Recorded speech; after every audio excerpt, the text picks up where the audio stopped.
Beatriz, what does it all mean? Welcome to Reality Check. I'm so excited to talk to you today. It's super fun to be here. Thank you a lot for inviting me. It's a great honor, and I'm super excited to talk about the results as well, even if I'm super scared to do it, but I still think it's important that I present what we have seen and what we have found. What have you found? We have found something super interesting. And so actually it's a number of findings that have been done in the last year, thanks to that I work with really good people who have joined the team.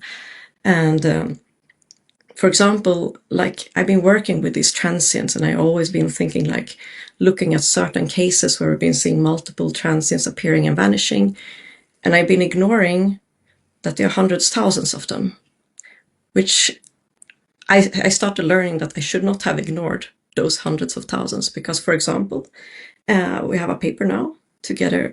So it's first author is Stephen Brule at Vanderbilt University, and he has used 100,000 of these transients. They are not visually vetted, and he has checked if whether they correlate with nuclear tests and with nuclear bomb tests and with UFO events. And yes, he surprisingly finds correlation between my transients, this from before Sputnik, and the nuclear bomb tests and the UFO sightings.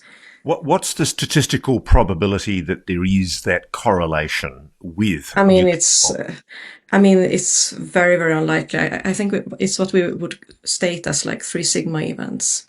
Oh, wow. If I remember correctly, I have to double check the paper, but sure, that's a very high degree of probability, though.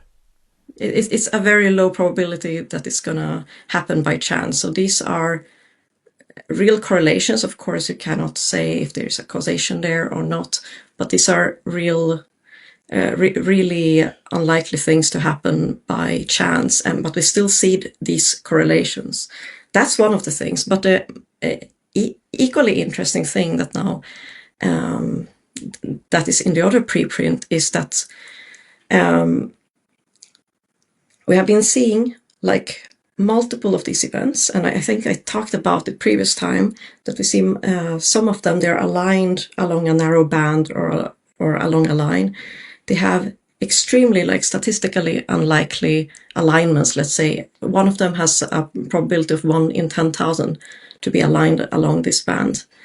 And it looks like it's could be caused by solar reflection on an artificial material. Something very flat and something extremely reflective.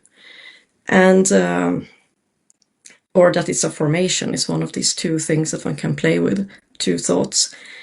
And even more interestingly, what we didn't know when we found this candidate and when we posted it on arXiv the first time was that this date, when it happened, was on the 27th of July 1952, which is one of the most famous UFO mass sightings. And that's how, for example, Steve came up with the idea of, let's check this. If it's true that these transients correlate with UFO events, we will see this correlation, and he finds it. He sees it in the data.